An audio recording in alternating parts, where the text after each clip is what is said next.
नमस्कार, स्वदेश न्यूज देख रहे हैं आप। मैं हूं आपके साथ ऋषभ सोनी और लेकर आया हूं हमारा prime time show agenda. Madhya Pradesh के धार जिले में मौजूद भोजशाला एक बार फिर से सुर्खियों में है।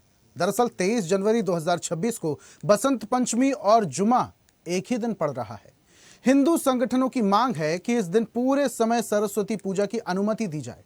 वहीं मुस्लिम पक्ष शुक्रवार की नमाज को लेकर अपनी धार्मिक परंपरा जारी रखने पर अड़ा हुआ है। दोनों आयोजनों के एक ही दिन होने से तनाव की स्थिति भी बनी हुई है। प्रशासन ने सुव्यवस्था कड़ी कर दी है और कानून व्यवस्था बनाए रखने के लिए अतिरिक्त बल भी तैनात किया गया। इस मामले पर अब सुप्रीम कोर्ट में 22 जनवरी को सुनवाई होगी, लेकिन सालों पुराना ये विवाद इतिहास, आस्था और कानून के बीच आज भी उलझा हुआ है। अब बसंत पंचमी की पूजा और जुमे की नमाज के बीच टकराव बना हुआ है। ऐसे में कैसे निकलेगा इस विवाद का हल और क्या होगा सुप्रीम फैसला, इसी पर करेंगे चर्चा। लेकिन उससे पहले देख लेते हैं एक रिपोर्ट।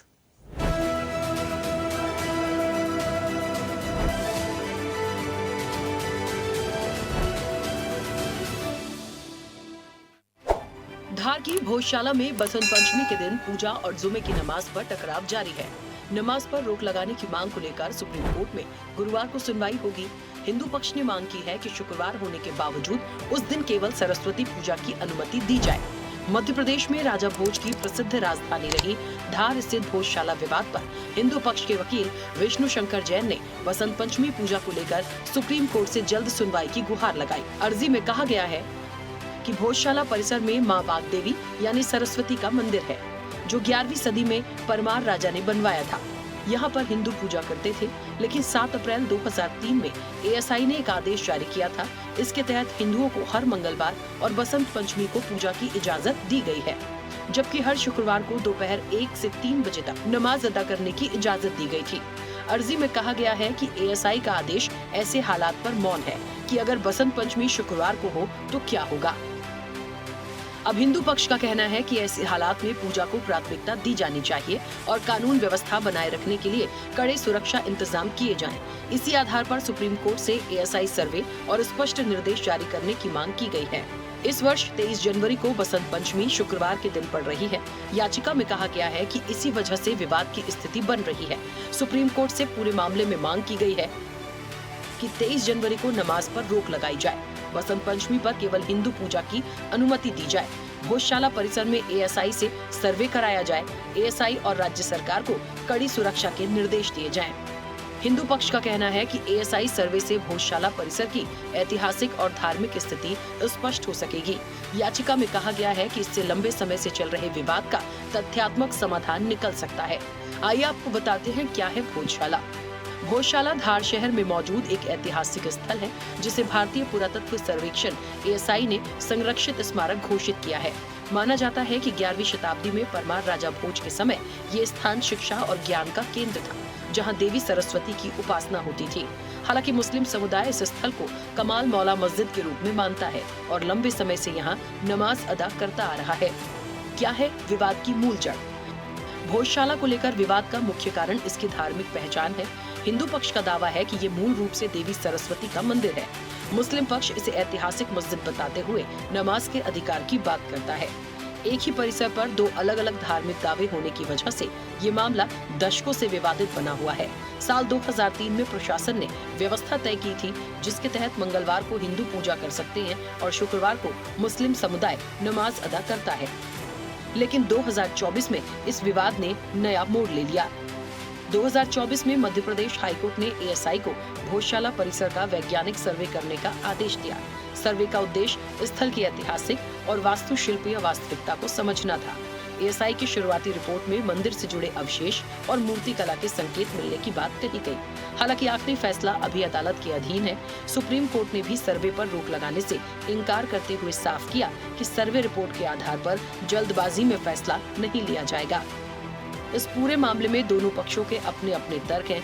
हिंदू पक्ष का कहना है कि एएसआई सर्वे से ये साफ होता है कि भोजशाला एक प्राचीन मंदिर था और यहाँ पूजा का पूरा अधिकार मिलना चाहिए। वहीं मुस्लिम पक्ष का तर्क है कि सदियों से यहाँ मस्जिद के रूप में धार्मिक गतिविधियां होती रही हैं, इसलिए नमाज पर रोक नहीं लगाई जानी चाहिए। ऐसे में भोजशाला विवाद अब सिर्फ धार या मध्य प्रदेश तक सीमित नहीं रह गया। देश भर से इसको लेकर प्रतिक्रियाएं सामने आ रही हैं।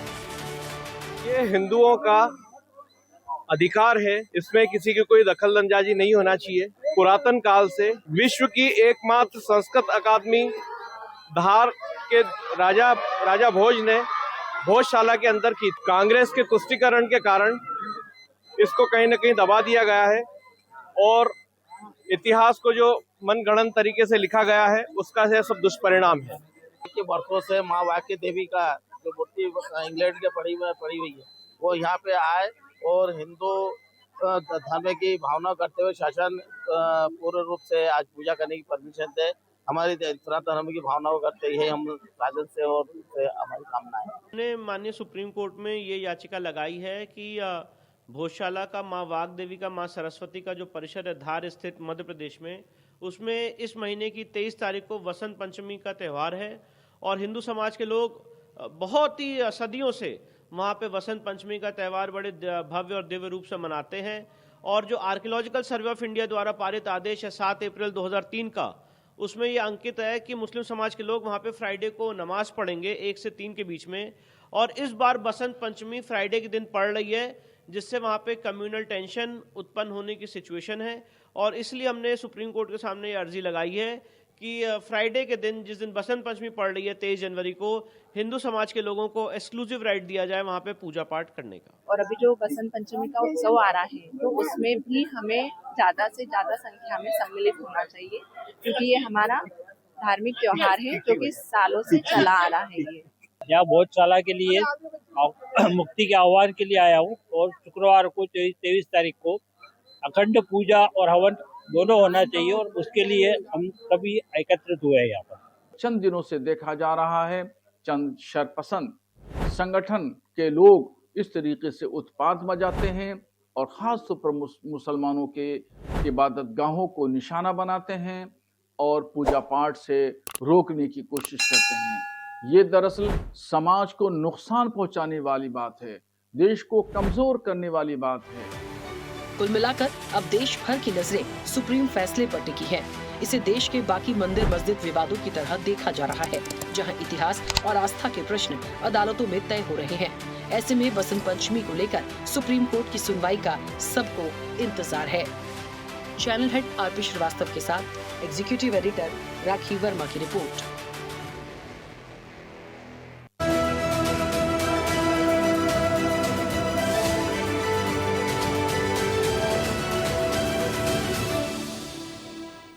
तो भोजशाला को लेकर एक फरियाद सुप्रीम कोर्ट पहुंची और सुप्रीम कोर्ट में फरियाद में कहा गया कि जो बसंत पंचमी के दिन शुक्रवार को पड़ रही है, उस दिन पूरे दिन मां सरस्वती की पूजा करने की परमिशन भोजशाला को दी जाए। लेकिन मुस्लिम पक्ष अड़ा हुआ है। मुस्लिम पक्ष का कहना है कि जो रीति और नीति चली आई है शुक्रवार को नमाज अदा करने की, उसमें छेड़छाड़ बर्दाश्त नहीं होगी। इसको लेकर अब कशमकश की स्थिति पैदा हो गई है। वहां पर एक्स्ट्रा पुलिस बल तैनात करना पड़ा ताकि आबो हवा खराब ना हो। लेकिन इसके कई सारे राजनीतिक एंगल भी निकल रहे हैं और इसी के साथ साथ धर्म को लेकर भी एक सियासी रार छिड़ चुकी है। इस पर चर्चा करेंगे। कुछ मेहमान हमारे साथ जुड़ रहे हैं, जल्दी से परिचय करवा देते हैं। बीजेपी नेता हमारे साथ केसी जैन हैं। जैन साहब, बहुत स्वागत आपका। कांग्रेस प्रवक्ता राम पांडे हमारे साथ जुड़ रहे हैं। राम जी, आपका भी बहुत बहुत स्वागत। हिंदू धर्म गुरु हैं महामंडलेश्वर बाबा महादेव। महादेव जी, आपका भी बहुत स्वागत करता हूं। मुस्लिम स्कॉलर के तौर पर हमारे साथ सूफी मोहम्मद कौसर हसन मजीदी जुड़ रहे हैं। हसन साहब, आपका भी बहुत स्वागत। और राजनीतिक विश्लेषक के तौर पर हमारे साथ रमेश शर्मा जुड़ रहे हैं। रमेश जी, आपका भी बहुत बहुत स्वागत। और इस चर्चा की शुरुआत रमेश जी मैं आपसे ही करूंगा। अभी कुछ दिनों से देखने को मिल रहा है पूरे देश भर में कुछ इस तरीके के मामले सामने आ रहे हैं। कुछ वक्त पहले की अगर मैं बात करूं तो ताजमहल, कुतुब मीनार को लेकर एक याचिका दायर की गई थी जिसको खारिज कर दिया गया था। कई सारे शहरों के नाम बदले गए। भोपाल में रेलवे स्टेशन का नाम बदला गया, जिले का नाम बदला गया। विरासतों को छेड़छाड़ इसको माना जाए या फिर अभी भोजशाला को लेकर जो निर्णय आना बाकी है, किसी एक विशेष धर्म से कुछ एक्सपेक्ट किया जा सकता है कि शुक्रवार को वो नमाज अदा ना करें, क्योंकि हर हफ्ते शुक्रवार आता है, बसंत पंचमी तो हर हफ्ते नहीं आती। देखिए, निश्चित रूप से यहाँ दो बातें हैं। और इसमें कोई शक नहीं कि धार का ये भोजशाला का मामला कई वर्षों से तनाव का कारण बनता है। और जब भी बसंत पंचमी शुक्रवार को आती है, वहां पर विशेष प्रकार का तनाव होता है और कई बार तो पुलिस को बल प्रयोग भी हुए हैं और खून खराबा भी वहां हुआ है। ये वहां का इतिहास भरा हुआ है। फिर इस बीच में एक रास्ता ये निकला था। ये बात आपकी सही है कि साल में शुक्रवार तो बावन आते हैं, 52 शुक्रवार आते हैं, लेकिन बसंत पंचमी साल में एक ही बार आती है। मैं समझता हूं इस मामले में मुस्लिम पक्ष को भी थोड़ी अपनी उदारता दिखानी चाहिए। उसका एक कारण है कि जामा मस्जिद नहीं है वहां पर, कमाल मौला मस्जिद है, तो अनिवार्यता शुक्रवार को जामा मस्जिद की होती है। लेकिन अगर उसके बाद भी दोनों पक्षों के बीच में समझौता नहीं हो पाता किसी बात को लेकर के, तो मैं समझता हूं उसका टाइम तय हो जाए। जैसे एक बार बीच में ये तय हुआ था कि 12:30 बजे तक 12 बजे तक पूजन हो जाए और फिर 1 से 1:30 बजे तक या जो भी उसका टाइम था 2 घंटे का वो नमाज हो जाए और उसके बाद शाम को आकर के फिर वो पूजन कर लें। मैं समझता हूँ धार के और भोजशाला के आसपास के जितने हिंदू परिवार हैं उनको और जितने मुस्लिम परिवार हैं उनको आपस में बैठ करके इस समस्या का समाधान स्वयं निकालना चाहिए। बिल्कुल भाईचारे के आधार पर निकालना चाहिए और माफ कीजिएगा, मैं आपको बीच में रोक रहा हूं, लेकिन जो बात आप कह रहे हैं कि टाइम ड्यूरेशन के हिसाब से दोनों पक्षों को अपना समय बांध लेना चाहिए, पूजा का भी और नमाज का भी। लेकिन जब इतनी संख्या में लोग एक जगह पर इकट्ठा होंगे तो कहीं ना कहीं स्थिति खराब ना हो, इसको भी ध्यान में रखना होगा प्रशासन को। यह बड़ी चुनौती भी हो सकता है।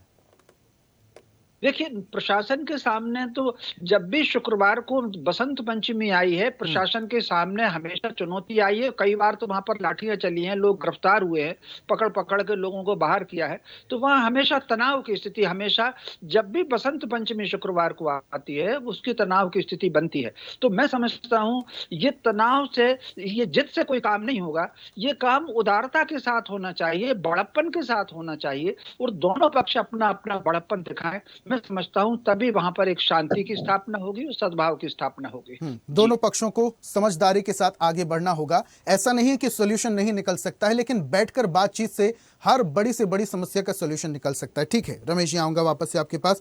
हसन साहब का मैं रुख कर लेता हूं। हसन साहब सुन पा रहे हैं? जी जी सुन रहा हूं। जी हसन साहब, ये जो अभी मामला इन दिनों गरमाया है भोजशाला को लेकर, हालांकि ये पूरा मामला सुप्रीम कोर्ट में अध्ययनरत है और सुनवाई भी होना भी बाकी है, लेकिन स्थितियां देखिए आप, जब यहां पर दोनों पक्ष के लोग इकट्ठा हो जाएंगे तो स्थिति कहीं तनावपूर्ण ना हो जाए, इसको भी ध्यान में रखते हुए दोनों पक्षों को फैसला लेना होगा। अब जैसा कि कहा जा रहा है बसंत पंचमी के ही शुक्रवार है, अब शुक्रवार को नमाज अदा करना तो जरूरी होता है, लेकिन बसंत पंचमी हर हफ्ते तो नहीं आती, जैसा कि रमेश जी कह रहे हैं शुक्रवार तो 52 आते हैं साल में। तो कहीं ना कहीं किसी एक पक्ष को तो समझदारी दिखानी होगी।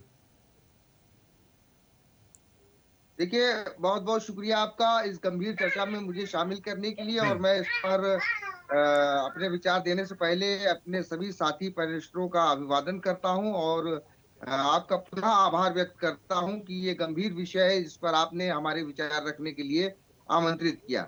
देखिए, बसंत पंचमी एक ऐसा पर्व है जिसको भारत के हिंदू ही नहीं मनाते हैं, बल्कि भारत का मुस्लिम सूफी समुदाय भी इसको बड़ी तल्लीनता के साथ मनाता है। हमारी दरगाह हजरत महबूब इलाही हो या हमारे यहाँ हजरत मदारुल आलमीन हुजूर जिंदा शाह मदार मकनपुर की दरगाह हो या देवा शरीफ हो, तमाम दरगाहों पर बसंत बहुत धूमधाम के साथ मनाया जाता है। बसंत पंचमी कोई धार्मिक त्योहार नहीं है, ये हमारा सांस्कृतिक त्योहार है। ये गुरु और शिष्य परंपरा से संबंधित त्योहार है। तो इस पर किसी प्रकार का विवाद होता है, जहां तक अभी मैं थोड़ी सी मैं चर्चा सुन पाया, तो उसमें ये बात सही है कि दोनों पक्षों को इसके विषय में उदारता दिखानी होगी। अभी कुछ साल पहले होली और जुमा एक दिन पड़ा था तो बड़ा विवाद की बात आ गई थी, तो जुमे की नमाज का टाइम 1 घंटे बढ़ा दिया गया और होली खेलने का टाइम 1 घंटे कम कर दिया गया। तो कोई टकराव नहीं हुआ, पूरे देश में आराम के साथ मनाई गई। देखिए, बात यहाँ पर सिर्फ इतनी है कि अगर हम अपना दिल बड़ा करेंगे और इस मुद्दे को वहां के स्थानीय लोगों पर छोड़ देंगे तो जाहिर सी बात है इसका पूरा बेहतरीन समाधान निकल आएगा। और देखिए, ये हमारा मुल्क जो है ये मुख्तलिफ मज़ाहिब के फूलों का एक गुलदस्ता है और इसमें सभी फूल महकते हैं। जब सारे फूल महकेंगे तभी हमारा पूरा गुलशन महकेगा। तो इसमें सभी लोगों को चाहिए कि दिल बड़ा करें और कोई ऐसा रास्ता निकालें जिसके साथ बसंत पंचमी तो आप क्या ये संदेश दे रहे हैं मुस्लिम भाइयों को कि मुस्लिम भाई अब भोजशाला में शुक्रवार को नमाज अदा ना करके कहीं और अदा कर लीजिए, उस दिन बसंत पंचमी मना लेने दीजिए हिंदू भाइयों को, आप ये मैसेज दे रहे हैं? देखिए ये मैसेज में तो बहुत सारी बातें छुपी हुई हैं, सभी के लिए छुपी हुई हैं, वहां के लोगों के लिए भी है और सभी लोगों के लिए है कि एक ऐसा रास्ता निकालें जिससे ये बसंत का त्योहार, और क्या रास्ता निकल सकता है हसन साहब, और क्या ही रास्ता निकल सकता है? दिन एक ही है और दिन एक में दो त्योहार पड़ रहे हैं, बसंत पंचमी, जुमे की नमाज, तो कहीं ना कहीं किसी ना किसी पक्ष को तो समझदारी दिखानी होगी ना। मैंने बिल्कुल किसी न किसी पक्ष को बिल्कुल समझदारी दिखानी पड़ेगी और मैंने एक एग्जांपल दिया है, एक उदाहरण दिया है कि अभी 2 साल पहले जुमा का दिन और होली का दिन एक साथ पड़ा था, तो 1 घंटा उन्होंने जो है जुमे का टाइमिंग आगे बढ़ा दिया। अगर कहीं 1 बजे की नमाज होती है तो उन्होंने 2 बजे कर दिया, 3 बजे कर दिया, और अगर रंग की टाइमिंग 1 बजे की थी तो 12 बजे तक कर दी। हिंदू पक्ष कह रहा है, हिंदू पक्ष कह रहा है कि पूरे दिन की मोहलत दी जाए। हिंदू पक्ष का कहना है कि पूरे दिन की मोहलत दी जाए पूजा करने के लिए। तो ये अब वहां के लोग इस चीज को अगर समझते हैं तो वो अब इस चीज को कर ले। वैसे जहां तक ये मसला है कि जुमे की जो नमाज है ये अनिवार्य है, पवित्र कुरान करीम में इस बात के लिए हुक्म दिया गया है कि जो जुमे की नमाज होती है वो अनिवार्य है। जिस तरीके से कोई भी पर्व अनिवार्य है तो जुमे की नमाज भी अनिवार्य है। अच्छा हसन साहब, हमारे दर्शकों को एक बात बताइए कि सजदा करना है अल्लाह का तो वो तो कहीं भी हो सकता है, जरूरी है भोजशाला में ही नमाज पढ़ी जाए? अगर अल्लाह को याद करना है, नमाज पढ़ना है, तो वो कहीं और भी की जा सकती है या नहीं? या फिर ये कंपलसरी कि भोजशाला में ही नमाज अदा होगी? वहां के लोगों के लिए क्या ये कंपलसरी है? पर्टिकुलर जिस स्थान के विषय में बता रहे हैं, तो अगर वहां पर परंपरागत तरीके से पहले से होती चली आ रही है तो फिर उसमें किस बात की परेशानी है? अगर पहली बार अगर हो रहा है तो गलत है। पहली बार अगर कोई ये जिद कर रहा है कि नहीं हम वहीं पे पढ़ेंगे जाकर के तो पूरी तरीके से गलत है। लेकिन अगर वो सालों से ये चीज होती जा रही तो सवाल ही नहीं बनता ना, जिस तरीके का आप सवाल कर रहे हैं भाई मेरे, ये तो सवाल ही नहीं है ना कि मतलब वो ऐसा बसंत पंचमी के दिन क्या यह सहिष्णुता दिखाना जरूरी होगा? कानून और संविधान का शासन है, जज्बात, मर्यादाएं, नैतिकताएं, ये तो जब है जब सभी लोग समन्वय स्थापित करें। किसी एक के ऊपर जबरदस्ती कोई सद्भाव और नैतिकता नहीं थोपी जा सकती है, ये तो सभी के लिए है। चलिए ठीक है, महादेव जी सुन पा रहे हैं? गुरु जी सुन पा रहे हैं? हाँ जी हाँ सुन रहे हैं। ठीक है गुरु जी, पूरी बात आपने सुनी होगी मुस्लिम स्कॉलर हसन साहब की। वो ये भी कह रहे हैं कि दोनों पक्षों को बैठ के बातचीत करना होगा, टाइम भी डिसाइड हो सकता है। अच्छा। जैसे कि पिछली बार हुआ था होली और जुमे की नमाज को लेकर, होली का टाइम जो था वो घटा दिया गया था, जुमे की नमाज का जो टाइम था उसे थोड़ा बढ़ा दिया गया था, कंपैटिबिलिटी बन गई थी। ये होना जरूरी है क्या? ये हल है? देखिए ऐसे मैं अपने गुरुदेव बाबा आशुतोषांबर जी महाराज जी को प्रणाम करते हुए और मां मेला की सभी को बधाई देते हुए एक बात कहूंगा कि ये मामला पूरा का पूरा सौहार्द और भाईचारे पे टिका हुआ है, क्योंकि बहुत संगीन मामला है। बात दरअसल ये है कि कुछ लोग कहते हैं भाईचारा और सौहार्द, तो जो पहल करता है वही बड़ा होता है।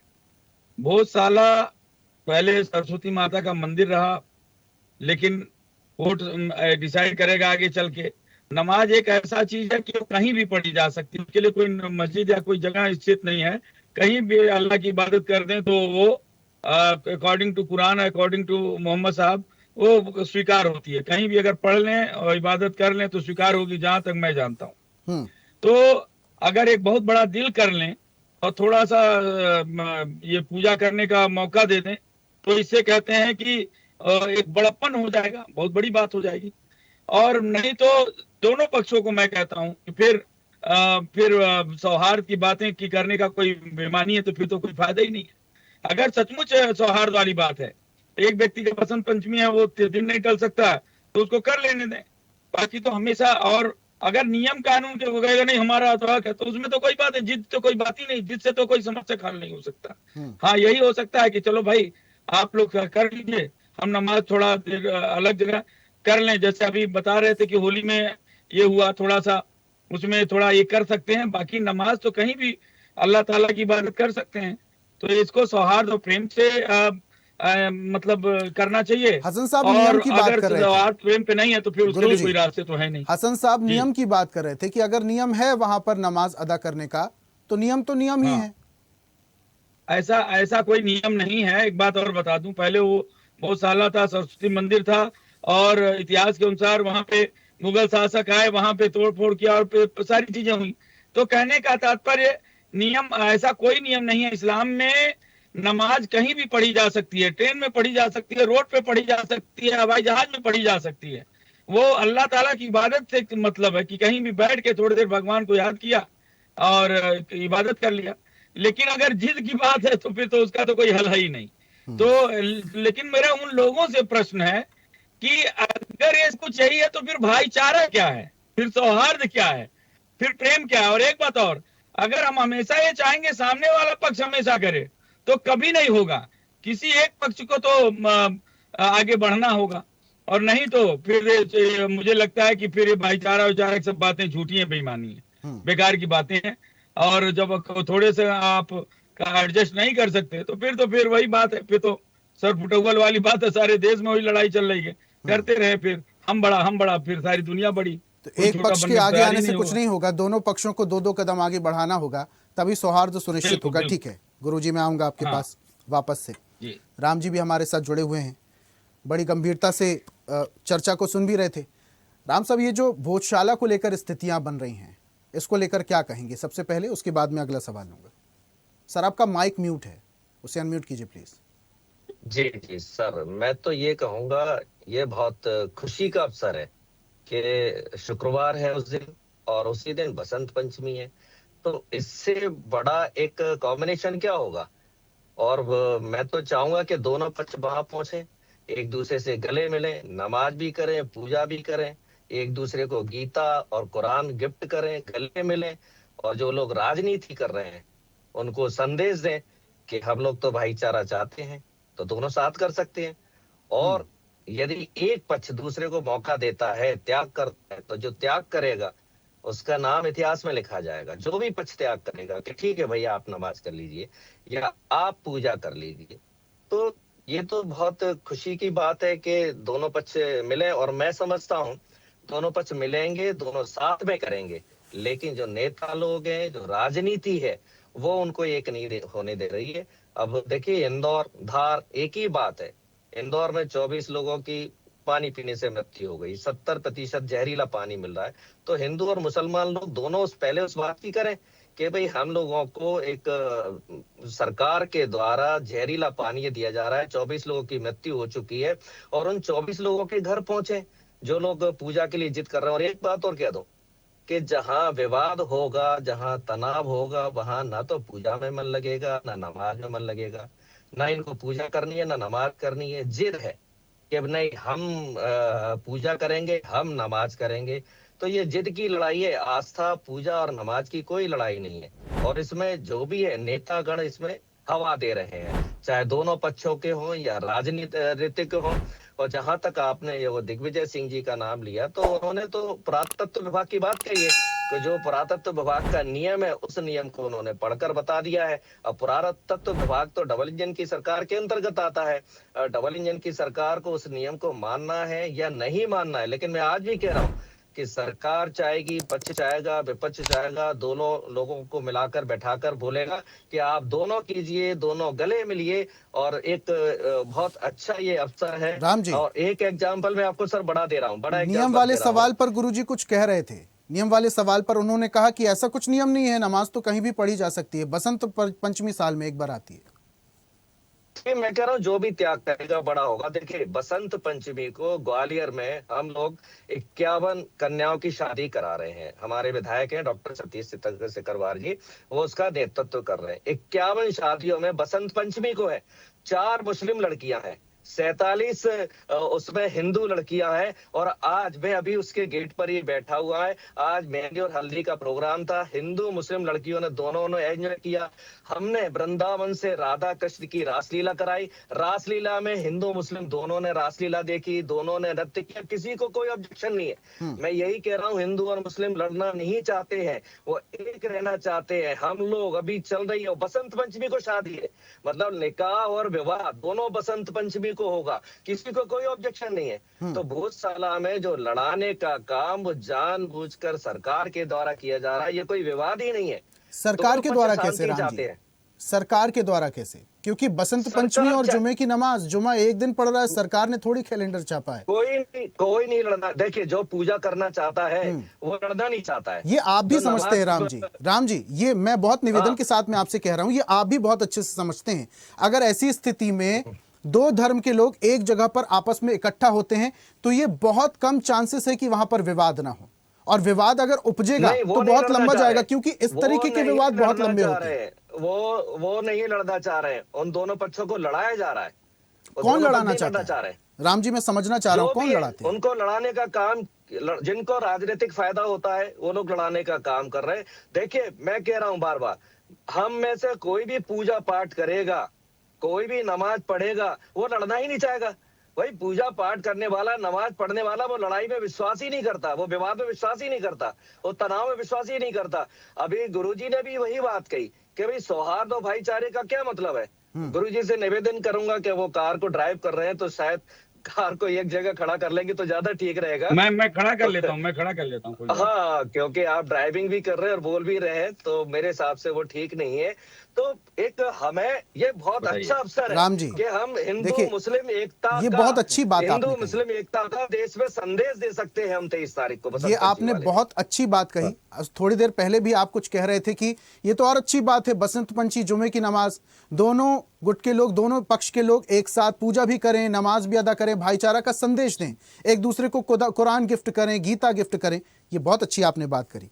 लेकिन यहां पर स्थितियां तब बहुत बिगड़ने लगती हैं जब दोनों पक्ष अपने फैसले पर अड़ जाते हैं। हिंदू पक्ष कह रहा है कि पूरे दिन की पूजा की अनुमति दी जाए, और मुस्लिम पक्ष कह रहा है कि जो नियम है भाई, जुमे की नमाज अदा करना है और उसी जगह पर अदा करना है। उस बात पर वो लोग अड़े हैं, तो किसी ना किसी को तो बैकफिट पर आना ही होगा ना। अगर दोनों पक्ष अड़े रहेंगे तो फिर फैसला कैसे होगा? नहीं, उनके पीछे नेतागिरी है। ये कोई पक्ष लड़ाई झगड़ा नहीं चाहता। इनके पीछे जो नेता है, उनको जिनको वोट चाहिए, वो लोग इनको लड़ाने का काम कर रहे हैं। मेरे बचपन से जितने मुस्लिम मित्र हैं सारे अच्छे रहे हैं, कभी किसी से कोई विवाद की बात नहीं रही। आज भी मेरा उनसे भाईचारा। और जैसा कि मैंने एक एग्जाम्पल दिया, हम लोग 51 बच्चियों की शादी कर रहे हैं, 4 उसमें मुस्लिम बच्चियां हैं, काजी भी आएंगे, निकाह भी होगा और पंडित जी भी आएंगे। तो वहां नमाज और पूजा के अवसर पर काजी भी हो, पंडित जी भी हो, वो दोनों एक दूसरे के गले मिले। ये केवल नेतागिरी और राजनीति है। नेता तो आपकी पार्टी में भी है राम जी, तो क्या आपकी पार्टी के नेता भी इसमें राजनीति कर रहे हैं? जो भी कर रहा है राजनीति, देखिए वो लोग एक ही जगह रह रहे हैं। भोजशाला वाले लोग, हिंदू मुस्लिम एक जगह रह रहे हैं, क्या वो लड़ना चाहेंगे? क्या वो रोज का तनाव चाहेंगे? वो नहीं चाहेंगे। जहां लोग एक जगह रहते हैं वो मिलकर रहना चाहते हैं, भाईचारे के साथ रहना चाहते हैं।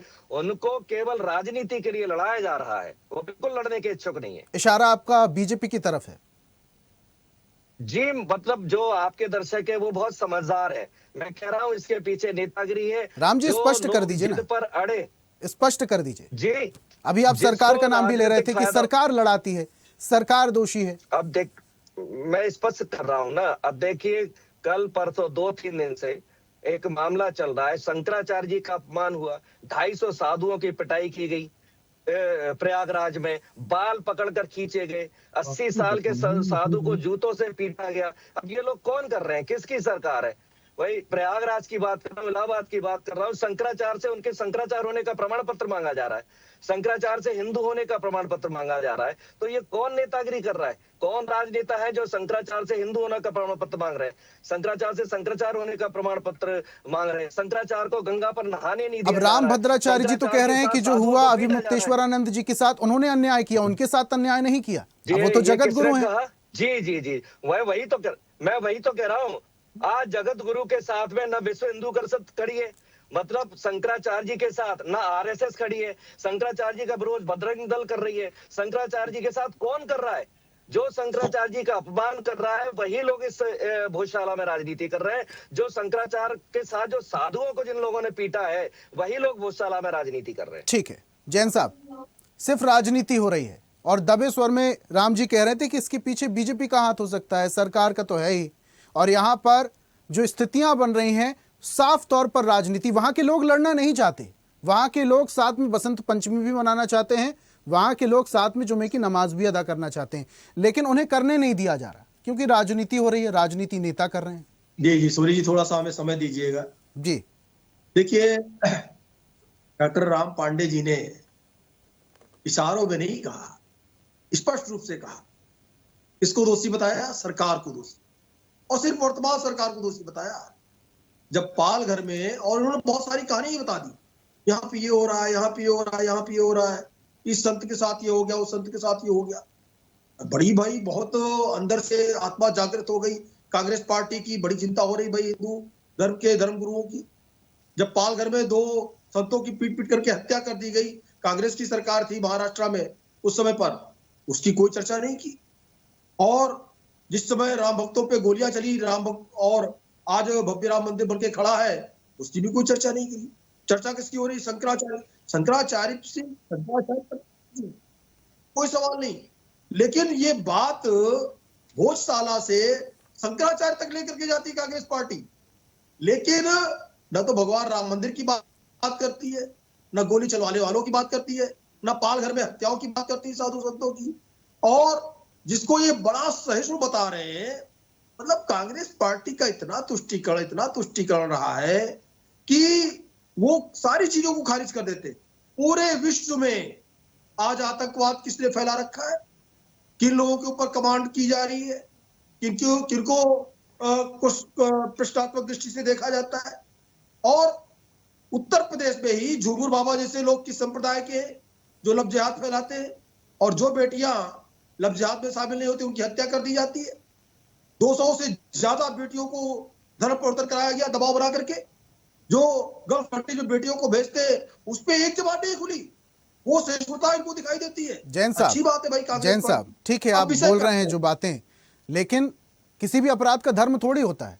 वो तो धर्म, हर धर्म में अपराध होता है, हर धर्म के लोग अपराधी होते हैं। अच्छा ये बता दीजिए ना, बिल्कुल धर्म नहीं होता है।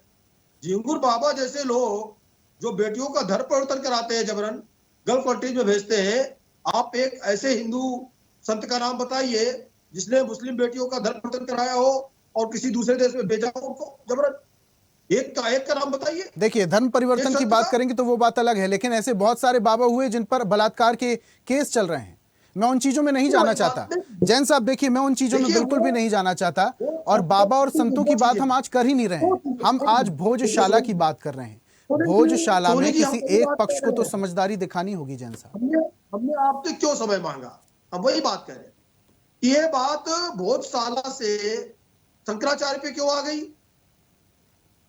शंकराचार्य पे बात क्यों आ गई? उनका सब अपमान कर रहे हैं, आपको उनकी चिंता है। और जो गौरक्षक आपकी सरकार में मारे जा रहे थे, उसके साथ साथ जो कांवड़ यात्रा लेके निकलते हैं 2016 2015, आपको याद हो कैसे लाठीचार्ज हुआ, उसमें कई लोगों की जान भी गई उसमें। तो अगर जिक्र होगा तो सारी बातों का होना चाहिए ना, एक पक्षी जिक्र नहीं होना चाहिए। सिर्फ कहने का मतलब इतना। अब हम भोजशाला पे आते हैं, केवल भोजशाला पे जिसपे आप चर्चा करने में। देखिए, विषय ये है कि हमारे साथ में जो सूफी साहब बैठे हुए हसन साहब, उन्होंने बहुत अच्छी बात की। हमें लगता है कि उनकी बात का समर्थन होना चाहिए, उनका सबको साथ आना चाहिए। और एक बड़ी बात उन्होंने कही कि मां सरस्वती का पूजन और सांस्कृतिक कार्यक्रम ये सूफी समुदाय भी मनाता चला आ रहा है। और कई जगह का उन्होंने जिक्र भी किया, देवा शरीफ का भी किया, कई जगह का जिक्र किया। तो वहां पर रंग भी खेला जाता है, जबकि इनके वहां रंग में मनाई वैसे जो कट्टर मुस्लिम पंथ है, लेकिन कई सारे और पंथ है इनके वहां भी जो सूफी संप्रदाय बहुत अच्छा है, सबको साथ में लेके चलता है। अब ऐसी भाईचारे की अच्छी बातें तो राम जी भी कर रहे थे, वो भी तो कह रहे थे कि ये तो बहुत अच्छी बात है कि बसंत पंचमी भी लोग बनाएं, जुमे की नमाज भी साथ में अदा करें, एक दूसरे को कुरान दें, गीता दें। देखिए सोनी जी, बात ये है कि अभी जो बात आई, जो अभी आदरणीय रमेश शर्मा जी ने जो बात कही कि पहली बात तो ये कि वो जामा मस्जिद नहीं है, कि वहां पे बाध्यता है कि शुक्रवार को नमाज होना जरूरी है। दूसरी बात क्या है, हिंदू संप्रदाय में एक चीज और भी है कि यहाँ पर पूजा और साथ ही साथ मंदिर की भी पूजा है, मंदिर की पूजा होती है और जो उसका स्ट्रक्चर उसकी पूजा है। मुस्लिम संप्रदाय में कहीं पर भी किसी स्ट्रक्चर की पूजा नहीं है, यानी कि किसी रूप की पूजा नहीं, वो निराकार पूजा करते हैं, वो निराकार इबादत करते हैं और इसलिए वो कहीं पर भी इबादत कर सकते हैं। रही बात ये भोजशाला में, भोजशाला का जो आर्कियोलॉजिकल सर्वे ऑफ इंडिया का जो उस पर आदेश हुआ लास्ट में, उसका एक कारण मात्र ये था कि भाई वहां पे जब तक चीजें निर्णय ना हो जाए, कोर्ट का निर्णय हो, तब तक कुछ चीजें बनी रहे, सामान्य चीजें बनी रहे। इसीलिए कहा गया कि भाई मंगलवार को पूजन का कार्यक्रम हिंदू लोग करें और शुक्रवार को नमाज ये पढ़ लें। लेकिन आर्कियोलॉजिकल सर्वे ऑफ इंडिया की जो रिपोर्ट है वो पढ़िए आप, उसके साक्ष्य क्या कहते हैं। उसमें स्पष्ट है कि ये प्राचीन मंदिर था और वहां पे जितने भी अवशेष निकले हैं, जो उत्खनन वहां पे कराया आर्कियोलॉजिकल सर्वे ऑफ इंडिया ने, वो भी मंदिर के ही प्रूफ देता है वहां। तो लेकिन आर्कियोलॉजिकल सर्वे ऑफ इंडिया आपको कोई चीज सौंप नहीं सकता है, उसको ये अधिकार नहीं है वो हिंदुओं को दे दे या मुसलमानों को दे दे। लेकिन आर्कियोलॉजिकल सर्वे ऑफ इंडिया का जो रिजल्ट है वो स्पष्ट है कि वो हिंदू मंदिर था। अब मामला क्या है, अब मामला चूंकि न्यायालय में पेंडिंग है, दौरान पेंडेंसी शांति व्यवस्था बनी रहे, इसलिए मंगलवार को हिंदुओं के लिए, शुक्रवार को रुपये दे दिया गया। साथ ही साथ बसंत पंचमी को भव्य आयोजन का भी अधिकार हिंदुओं को दिया गया। जब हिंदू संप्रदाय को बसंत पंचमी को अधिकार दिया गया है और हमारे जो सूफी संत बैठे हुए साथ में हसन साहब, उन्होंने कहा कि भाई हम भी मानते तो पूजन कर लीजिए, क्या दिक्कत है। आपको अगर दिक्कत है कि भाई आप पुष्प नहीं चढ़ा सकते, मत चढ़ाइए, आप घंटा घड़ियाल मत बजाइए, आप वहां पर, आप वहां ईश्वर को ध्यान कर लीजिए और बसंत पंचमी धूमधाम से होने दीजिए, क्या दिक्कत है। क्योंकि बाकी आपको 52 सप्ताह होते हैं, हर सप्ताह में शुक्रवार आता है, आप कर सकते हैं, कोई दिक्कत नहीं है। तो देखिए विवाद, जो बात आ रही कि विवाद ना हो, और जिसके लिए हसन साहब ने भी कहा, महादेव बाबा ने कहा कि भाई सौहार्द बनाए रखने के लिए ये जरूरी है कि दोनों लोग साथ में आए। और बात यह है कि अवसर किसको कम मिल रहे हैं, जिसको अवसर ये भी कहा जाता है ना कि जो सबसे निचले पायदान पर है, हमारा संविधान भी यही कहता है SC/ST का आरक्षण किस लिए, कि भाई जो निचले पायदान पे जो पीछे रहेगा उसको अवसर दे दीजिए। तो यहाँ पे क्या है, हमको तो एक अवसर मिल रहा है साल में एक अवसर हमारे पास है। तो अगर हिंदुओं के पास साल में एक अवसर केवल है, तो प्रथम अधिकार उनका बनता है कि एक अवसर जो उनको मिल रहा है केवल, उनको मौका दे दिया जाए। और आपके पास सेम चीज करने के लिए, ऐसा नहीं एक जुम्मे को अलग है या बसंत पंचमी के जुम्मे को आपको कुछ अलग करना है, ऐसा तो नहीं। इबादत करनी है आप करिए, बाकी आपके पास में है 52 दिन, और साथ में आके कर सकते, साथ में करिए। जैसा कि राम जी ने कहा कि भाई साथ में करिए, क्या दिक्कत है, गीता दीजिए, कुरान दीजिए एक दूसरे को, क्या दिक्कत है। और ये संभव है तो ये जैन साहब के लिए दो चीजों पे ध्यान देने की आवश्यकता सबसे पहले चीज। बाकी तो कोर्ट उस पर निर्णय देगा, शासन प्रशासन उस पर देखेगा क्या आवश्यक है, क्या किया जाए। और एक उदाहरण और भी बहुत अच्छा दिया साहब ने कि जुमे की नमाज और साथ ही साथ होली भी साथ में पढ़ी, बहुत अच्छे से निपट गई। और हम आपको बता दें कि इसी तरीके से एक बार ये ईद की जो जुमे की नमाज लास्ट की होती वो, और ये और साथ हमारा जो पड़ता है ये रावण दहन का जो दिन होता है या विजयादशमी का दिन, वो भी साथ में पड़ा था। वो भी कार्यक्रम बड़ा सौहार्द से निपट गया। कैसे निपट गया कि उनको इतना टाइम दे दिया गया और उनको इतना टाइम दे दिया गया। तो इस तरीके से अगर सौहार्द बनाना चाहें तो बहुत से तरीके हैं। अगर ये अधिकार दिखा रहा है तो अधिकार के हिसाब से तो वो मंदिर था, फिर वहां पे किसी का अधिकार नहीं बनता है।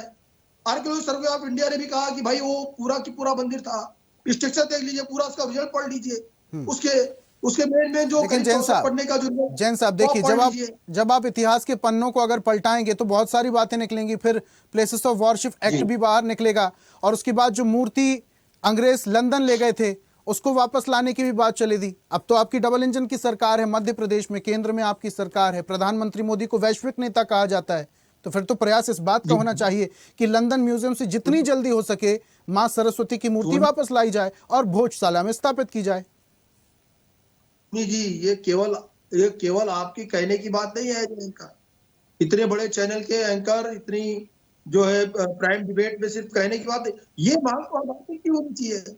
हमारी मंशा है, मांग भी है और सरकार कर भी रही है। अभी देखिए अन्नपूर्णा माता की मूर्ति आई, वहां से तमाम सारी और मूर्तियां आई। तो ऐसा नहीं है कि जो यहाँ पे अंग्रेज लूट करके ले गए और वो चीजें वापस, कोशिश चल रही है, चीजें वापस समय समय से और चीजें वापस आएंगी। लेकिन आज भोजशाला की बात हो रही है, भोजशाला पे सौहार्द कैसे बना रहे, क्योंकि कल के बाद परसों बसंत पंचमी है, 23 तारीख को लखनऊ में एक बड़ा जुलूस निकलता है, जैन समाज की तरफ से पूरे लखनऊ में घूमता है और हर समाज का व्यक्ति उसमें शामिल होता है। हर समाज का व्यक्ति उसमें, पूरा हिंदू समाज संगठन रहता है, जैन समाज का पूरा रहता है, अन्य समाज का पूरा रहता है और पूरे लखनऊ में घूमती है। चौक से लेकर के पूरे लखनऊ में भ्रमण होते हुए वापस पहुंचती है और दूरदर्शन पे इसका हमेशा से प्रसारण होता आया है। बहुत पुरानी परंपरा है, लगभग 150 साल से ज्यादा की पुरानी परंपरा है लखनऊ के बसंत पंचमी जुलूस की। हमारे साथ में जो आदरणीय रमेश शर्मा जी बैठा बताएंगे उसके बारे में, कितनी पुरानी ये जुलूस निकलता है और बहुत साथ मिलकर के निकलता है। कहाँ निकलता है, निकलता कहाँ है मैं बताऊँ आपको, नाका से, देखिए नाका से और अमीनाबाद से और कहां से, नक्कास से, जो पूरा कट्टर मुस्लिम एरिया है, चौक से, कहीं कोई दिक्कत नहीं, सब लोग धूमधाम से स्वागत करते हैं, पुष्प वर्षा करते हैं, मुसलमान लोग उसपे पुष्प वर्षा करते हैं, रथ पे भगवान विराजमान रहते हैं उसके ऊपर। तो ऐसे ही अगर सोच लिया जाए कि सौहार्दपूर्ण रहना है तो रह सकते हैं, अधिकार दिखाएंगे तो तनाव पैदा होगा। अधिकार दिखाएंगे तो तनाव पैदा होगा। जैन साहब आऊंगा वापस से। गुरुजी आपसे मैं निवेदन करता हूं कि या तो गाड़ी आप साइड में लगा लीजिए, आई केयर फॉर यू, मैं नहीं चाहता कि कुछ गड़बड़ी हो जाए, तो आपसे निवेदन है सर प्लीज गाड़ी साइड में लगा लीजिए, उसके बाद चर्चा में शामिल हो जाइए। तब तक मैं हसन जी का रुख कर लेता हूं, उनसे बातचीत कर लेते हैं। हसन साहब पूरी बात आप जैन साहब की सुन रहे थे। हसन साहब सुन पा रहे हैं? हसन साहब मेरी आवाज सुन पा रहे हैं? लगता है कुछ तकनीकी समस्या हो गई, उनसे बातचीत नहीं हो पा रही है, वापस से उनसे जुड़ेंगे। तब तक मैं रमेश जी का जिक्र कर लेता हूं। रमेश जी, अभी जैसा कि जैन साहब कह रहे थे कि बसंत पंचमी तो साल में एक ही बार आती है, एक ही मौका मिलना है, और उसके बाद जैसा कि आप भी जिक्र कर रहे थे कि 52 जुमे आते हैं, नमाज कभी भी कहीं पर भी अदा की जा सकती है। लेकिन अगर हिंदू पक्ष की बात करते हैं तो अभी साल में एक ही बार मौका मिलता है बसंत पंचमी का। अब राम जी भी जिक्र कर रहे हैं कि दोनों पक्षों को साथ में मिलकर त्योहार मनाना चाहिए, जुमे की नमाज भी अदा हो, एक तरफ बसंत पंचमी में मां सरस्वती की पूजा अर्चना भी हो, सौहार्द और भाईचारे की मिसाल पेश की जाए। क्या ये संभव है? यहीं से बात शुरू की थी कि ये दोनों पक्ष आपस में तय कर लें। एक बात जरूर हम सबको समझ लेनी चाहिए कि जैसा कि मैंने कहा था कि सब लोगों ने भी कहा कि नमाज कहीं पढ़ी जा सकती है, लेकिन इसके अलावा एक बात और है कि विवादित स्थल पर पढ़ी हुई नमाज कभी भी कबूल नहीं होती। नमाज जो कबूल होती है वो हमेशा शांति के स्थान पर कबूल होती है। मैंने सुना है कि एक बार पैगंबर मोहम्मद हुजूर कहीं जा रहे थे, रास्ते में नमाज का समय हुआ, यहूदियों का कोई धर्म स्थल बगल में था, तो उन्होंने आमंत्रित किया कि आप अंदर आकर के नमाज पढ़ लीजिए। तो उन्होंने कहा कि नहीं आऊंगा, आगे चलकर कोई विवाद की स्थिति ना बने। तो उन्होंने बाहर स्थान को साफ करके वहां अपनी नमाज अदा की। तो मोटे तौर पर यह संदेश कहीं ना कहीं मिलता है। तो लेकिन यहाँ पर जो बात आ रही है, पहले आरंभ में तो ये मजार था, आरंभ में तो यहाँ मस्जिद तो थी नहीं, मस्जिद समय के साथ बाद में बनी। तो मोटे तौर पर मैं फिर उसी बात पर आता हूँ, पीछे क्या हो गया, पीछे जाने में अब कोई आवश्यकता नहीं है। ये सैकड़ों सालों से ये यहाँ पे बात चल रहा है। दोनों पक्ष मिलकर के आपस में तय कर लें, या तो बड़प्पन अपना दिखाएं, या तो कह दें कि भाई साल में एक वक्त आती है, आप कर लीजिए। और अगर नहीं होता तो अपने नमाज का, जैसा कि हसन साहब ने भी कहा, 1 घंटा नमाज का समय आगे बढ़ा दें कि 1 घंटे तक आप पूजन कर लीजिए, शाम को फिर आकर के आरती कर लीजिए, 1 घंटे का 1.5 घंटे का समय नमाज का दे दीजिए। ये दोनों पक्षों को मिलकर के करना पड़ेगा।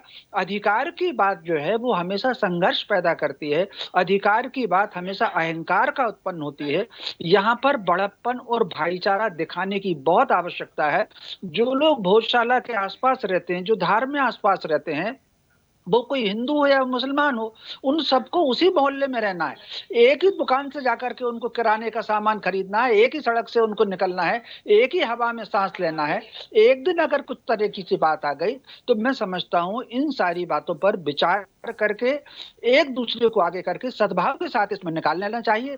यद्यपि अगर वो बसंत पंचमी के दिन पूजन की बात दे तो मैं तो खुद जाकर के उनका अभिनंदन करूं, लेकिन अगर नहीं है तो 1 घंटे 1.5 घंटे का समय नमाज का ले लें कि भाई 1:30 से लेकर के 2:30 तक, हम 1:30 से लेकर के 3 बजे तक नमाज पढ़ लेंगे और उसके बाद शाम को आकर के फिर आप आरती कर लीजिए, सवेरे पूजन कर लीजिए। कुछ ना कुछ इसमें से बीच का ही रास्ता निकालना पड़ेगा, तभी सद्भाव होगा।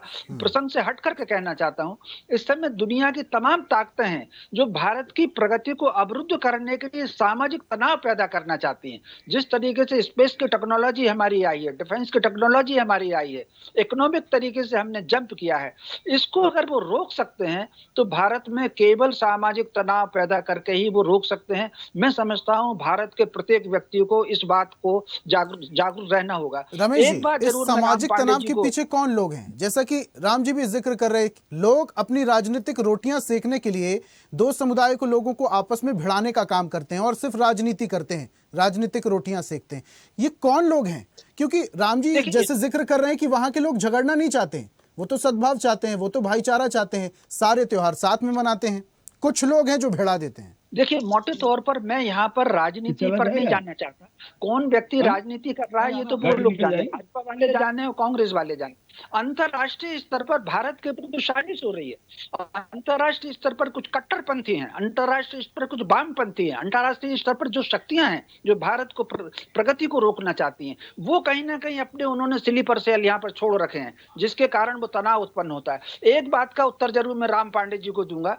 उन्होंने जो जिक्र किया है प्रयागराज का अभिमुक्तेश्वरानंद जी का, एक नंबर बात, अभिमुक्तेश्वरानंद अभी शंकराचार्य नहीं है। दूसरी बात, शंकराचार्य और संतों के स्नान का समय है, वो ब्रह्म मुहूर्त में जाते हैं। ब्रह्म मुहूर्त के बाद माघ मेला हो या कुंभ का मेला हो, ग्रस्त लोग स्नान करते हैं। अगर ग्रस्त के समय संत गए हैं तो 50 कदम उनको पैदल चलने में क्या दिक्कत आ रही थी? तो मोटे तौर पर तो ये कहीं ना कहीं हमको समझ लेनी चाहिए। और फिर अभिमुक्तेश्वरानंद जी के जो गुरु रहे हैं पूज्य स्वरूपानंद जी, जब तक वो अस्वस्थ नहीं हुए, पालकी में नहीं चले हैं। उनके दादा गुरु रहे हैं पूज्य करपात्री जी महाराज, मैंने अपने पिताजी के तप से इन दोनों के दर्शन किए हैं, वो कभी पालकी में नहीं चले। तो जब उनके गुरु और दादा गुरु पालकी में नहीं चले, पालकी में स्नान करने के लिए जाएंगे। मैं समझता हूँ इन सारी चीजों को हमको समझ करके फिर आकर के बात करना है। जी, पूरी बातों को समझना चाहिए, उसके बाद आगे बढ़ना चाहिए। ठीक है रमेश जी। स्वामी जी सुन पा रहे हैं? सुन पा रहे हैं सर। आप ड्राइव कर रहे हैं अभी भी? हम रोक लिए। ठीक है गुरुजी, वैसे बातचीत करते हुए ड्राइव नहीं करना चाहिए, ये नियम नहीं कहते हैं। एक्चुअली मैं बताऊं, अभी बहुत जरूरी कार्यक्रम में है। ठीक है, और सीधा चर्चा पे आते हैं। ठीक है गुरुजी, तीसरे डिबेट में मैं बैठा हूं। ठीक है गुरुजी, और सीधा चर्चा पे आते हैं। इस वजह से चर्चा पे आते हैं, ज्यादा समय नहीं है, थोड़ा सा ही आपका रुक कर लेता हूं मैं।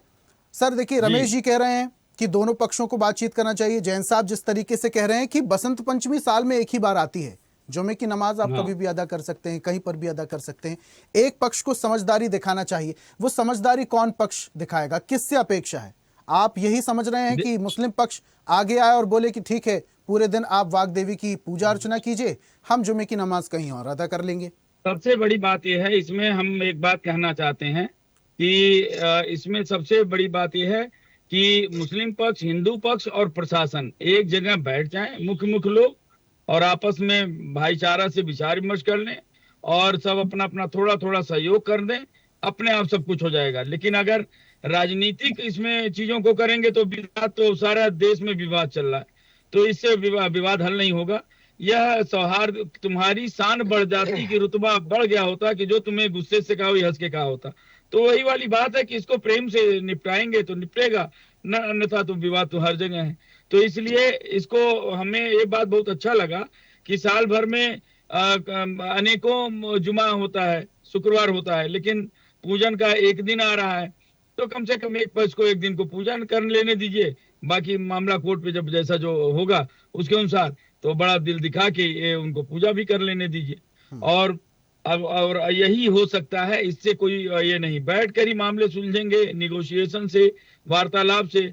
और जिद तो सबके पास है, ईगो तो सबके पास है, आप सबके ईगो को सेटिस्फेक्शन करने लगे तो कभी मामले हल नहीं होंगे। आप बैठ के बात करने की बात कर रहे हैं गुरुजी। हिंदू पक्ष ये कह रहा है कि पूरे दिन की पूजा की अनुमति दी जाए। हाँ, तो अगर बड़ा दिल करें तो दे दें। और मतलब जैसे एक बहुत सुंदर बात अभी भाई साहब की मुझे लगी कि जो विवादित जगह पे है उस पे अगर हम नमाज पढ़ते हैं तो अल्लाह ताला स्वीकार नहीं करता। तो अगर हमें अल्लाह ताला को खुश करना है तो हमें चाहिए कि वो काम करें जिससे अल्लाह ताला खुश हो। और जब विवादित जगह पे अल्लाह ताला खुश नहीं होते तो ऐसा काम करना ही क्यों। तो इसलिए मुझे लगता है कि नमाज उस दिन थोड़ा अलग करके अपना सौहार्द प्रेम बनाए, मुस्लिम पक्ष को समझदारी दिखाना चाहिए। जी ठीक है। राम जी आखिरी कमेंट। मुस्लिम पक्ष को समझदारी दिखाना चाहिए। और जैसा कि रमेश जी जिक्र कर रहे थे कि अगर ऐसी टेंशन में, ऐसी ओहापोह की स्थिति में अगर नमाज पढ़ेंगे तो वो तो स्वीकार भी नहीं होगी, तो ऐसा करना ही क्यों फिर? देखिए, जो ईश्वर को मानता है उसके ये विचार होते ही नहीं है। भाई यहाँ इस बात की जिद है कि हम नमाज पढ़ेंगे, हम पूजा करेंगे, जबकि जिद इस बात की होनी चाहिए कि आप नमाज पढ़ लीजिए, आप पूजा कर लीजिए। ईश्वर को मानने वाला तो पहले आप कहता है, वो तो सम्मान देता है। और जो ईश्वर को नहीं मानता है वो जिद करता है। और विवादित जहाँ टेंशन है वहां 8000 पुलिस लग रही है। अब बताइए, 8000 पुलिस वाले भोजशाला के बाहर खड़े हुए हैं, क्या किसी का मन पूजा में लगेगा? क्या किसी का मन नमाज में लगेगा? वो वहां बैठा बल्कि टेंशन में ही रहेगा। और जहां तक मैं बात करूं कि देखिए, भारतीय जनता पार्टी कुछ भी कह सकती है, शंकराचार्य जी का अपमान कर रही है, शंकराचार्य जी को शंकराचार्य नहीं मान रही है, हमारे साधुओं की पिटाई कर रही है, उनको थाने में बंद किया जा रहा है। और जहां तक ये पालकी की बात है, चूंकि शंकराचार्य जी हिंदू धर्म के नंबर 1 गुरु होते हैं, शंकराचार्य जी ने ही हिंदू धर्म को बचाने का कार्य किया था। राम जी, हम कहाँ भोजशाला पर चर्चा कर रहे हैं, आप कहाँ संतों और साधुओं पर चले गए? वापस से भोजशाला पर आते हैं। भोजशाला में देखिए नैतिकता की भी बात करनी होगी। राम जी देखिए, नैतिकता की भी बात करनी होगी। अगर कोई एक विशेष दिन पड़ रहा है तो उस दिन मुस्लिम पक्ष को क्या ये नहीं चाहिए कि वो कह दे कि हाँ ठीक है, बसंत पंचमी साल में एक बार आती है, आप मना लीजिए? क्योंकि यही अगर चीज होती ऑपोजिट, और अगर मंगलवार को जिस दिन हिंदू पक्ष पूजा करता है और उस दिन कोई उर्स पड़ रहा होता, तब क्या होता? अरे मैं कह रहा हूँ कि जो पूजा पाठ में विश्वास करता है वो कहता है पहले आप कर लीजिए। मैं तो जो लोग वहां अड़े हुए हैं उनको धार्मिक नहीं मानता हूँ। आपको तो ये कहना चाहिए कि नमाज आप पढ़िए, पूजा आप कीजिए, तब तो आप धार्मिक है। आप दूसरे को नीचा दिखाकर थोड़ी धार्मिक हो सकते हैं। दूसरे को ऊंचा उठाकर आप धार्मिक हो सकते हैं। जहां आप दूसरे को नीचा दिखा रहे हैं, इसका मतलब आप धर्म को नहीं मानते। यदि आप दूसरे का सम्मान कर रहे हैं तब तो आप धर्म को मानते हैं। तो मैं केवल एक पक्ष की बात ही नहीं कर रहा मैं, और मैं कह रहा हूँ इतना अच्छा अवसर है, वहां गले मिलना चाहिए, एक दूसरे को गीता और कुरान देना चाहिए। ये देश में नहीं पूरी दुनिया में मैसेज जाएगा।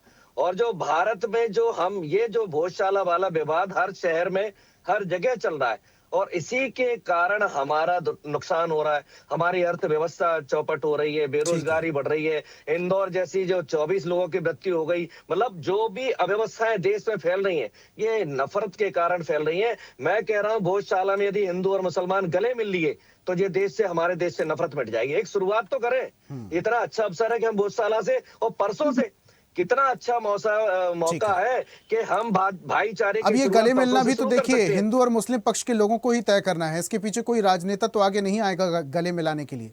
ये भी वहां के लोगों को ही तय करना, और वहां के लोग ही अड़े हुए हैं, वहां के लोग ही चाह रहे हैं उनको। ठीक है, लास्ट कमेंट जैन साहब। नहीं मिलने दे रहे हैं उनको, वो तो चाहते हैं गले मिलना। ठीक है जैन साहब। देखिए, इससे पहले कई सारे हिंदू मुस्लिम के धर्म त्योहार साथ साथ पड़े और सब जगह पे कंप्रोमाइज किसने किया? भाई होली का दिन होता है, होली का दिन का मतलब ये होता है कि लोग 2-2 बजे तक रंग खेलते हैं। लेकिन अगर अभी सूफी साहब ने स्वयं कहा, हसन साहब ने, कि भाई होली और जुमे की नमाज साथ में पढ़ गई लोग, और उनको कुछ सड़क पे कार्यक्रम नहीं करना है, उनको क्या करना है, रास्ते से निकलना है। रास्ते में निकलने में उनको कहीं रंग ना पड़ जाए, इस डर के मारे उन्होंने क्या कहा कि भाई ये आज की होली में क्या हो कि भाई आप 12 बजे तक खेल लीजिए, 12 बजे तक खेलो। तो माना हम लोगों ने नहीं माना। अगर हम इतना बड़ा दिल दिखा सकते हैं कि अपने त्योहार की टाइमिंग कम कर सकते हैं आपके लिए, कि रास्ते में आप निकल रहे हैं कहीं रंग ना पड़ जाए, अभी स्वयं हसन साहब ने बताया, तो कम से कम इतने बड़े त्योहार को लेकर के माँ सरस्वती की पूजा है, ज्ञान की पूजा है, आराधना की पूजा है। और हमें लगता है ज्ञान और आराधना की पूजा तो हर कोई करता है। हमें तो याद है कि हम लोग जब स्कूल में जाते थे, स्कूलिंग करते थे, तो जब 5th 7th 8th में थे, तो अगर किसी मुस्लिम बच्चे की भी किताब गिर जाती थी नीचे तो भी उठा करके मस्तक से लगाता था, क्योंकि वो विद्या की देवी है, वो पुस्तक को विद्या मानता है। जबकि इनकी वहां मूर्ति पूजा नहीं है, लेकिन उसकी आराधना करता है। तो ज्ञान की आराधना तो हर कोई करता है। और एक बात अच्छी कही राम जी ने कि इसमें साथ साथ आकर के कर ले, तो ये ज्ञान की पूजा है, ज्ञान की आराधना है, साथ में आके कर ले। अगर पूजा नहीं करनी है, हाथ जोड़ के बैठ जाए, हाथ जोड़ के नहीं बैठते, हाथ खोल के बैठ जाए, साथ में आ जाए, क्या दिक्कत है? लेकिन साल में एक दिन का त्योहार, और इतना भव्य त्योहार, और आर्कियोलॉजिस्ट सर्वे ऑफ इंडिया ने भी कहा कि ये मंदिर था और इसीलिए मंगलवार को हमको वहां पूजा करने का अधिकार मिला हुआ है। तो ऐसे में अगर आपको आवश्यकता है आप पूरा दिन ले लीजिए, हमारा एक मंगलवार आपका और एक शुक्रवार आप हमको दे दीजिए। हम तो ये मांग करते हैं भाई कि एक शुक्रवार आप हमको दे दीजिए, एक मंगलवार हमारा ले लीजिए एक्स्ट्रा, आप मंगलवार को भी नमाज पढ़िए। लेकिन ये विवाद तभी खत्म हो सकता है जब सौहार्द और प्रेम दोनों पक्ष दिखाएं। अब एक के अधिकारों को दबाया जाए, एक को कहा जा रहा है आप भाईचारा दिखाए, ये नहीं चलेगा। और इसका सबसे अच्छा सूत्र ये हो सकता है कि एक मंगलवार हिंदुओं का जो है वहां पूजा पाठ करने का वो मुसलमानों को दे दिया जाए, वो एक दिन एक्स्ट्रा वहां नमाज पढ़े। लेकिन शुक्रवार को जो साल में एक दिन त्योहार हमारा आता है, क्योंकि मंगलवार ही पावन आते हैं, मंगलवार ही पावन, हमें कोई दिक्कत नहीं है। एक मंगल आप ले लीजिए हमारा, हम हनुमान जी की और अन्य पूजा पाठ के कार्यक्रम नहीं करेंगे। तो शांति व्यवस्था बनाए रखने के लिए दोनों पक्षों को सौहार्दपूर्ण वातावरण में सहयोग करना होगा। अगर एक पक्ष पे जिम्मेदारी लाद दी जाएगी तो कोई रास्ता नहीं निकलेगा, बिल्कुल अड़ने से काम नहीं चलेगा, अड़ी छोड़ना पड़ेगा और उसके बाद सौहार्द को लेकर, भाईचारे को लेकर दो कदम दोनों पक्षों को आगे होना होगा, तब जाकर इस मसले का हल निकल सकता है। बहुत शुक्रिया तमाम पैनलिस्ट का हमारे साथ जुड़ने के लिए, इस चर्चा में शामिल होने के लिए बहुत बहुत धन्यवाद, अपने तर्क रखने के लिए। और आज हम बात कर रहे थे जिस तरीके से भोजशाला को लेकर विवाद की स्थिति बनी हुई है, पूजा और नमाज को लेकर अभी भी कश्मकश की स्थिति बनी हुई है। हालांकि पूरा मामला सुप्रीम कोर्ट में विचाराधीन है, लेकिन फैसला क्या आएगा? क्या शुक्रवार के दिन जब बसंत पंचमी होगी उस दिन पूरे दिन पूजा की अनुमति मिलेगी, या फिर टाइम डिसाइड करने के बाद जुमे की नमाज वहां पर अदा की जाएगी? क्योंकि ये दोनों ही चीजें पुलिस प्रशासन के लिए एक बड़ी चुनौती भी साबित हो सकती हैं। आज की खास पेशकश में फिलहाल इतना ही। देखते रहिए स्वदेश न्यूज, सबसे पहले देश। ऐसे ही वीडियोस के लिए लाइक करें, शेयर करें, फॉलो करें, YouTube पर जाकर सब्सक्राइब कर बेल आइकन दबाना ना भूलें और ताजा अपडेट्स के लिए स्वदेशलाइव.com पर जरूर जाएं।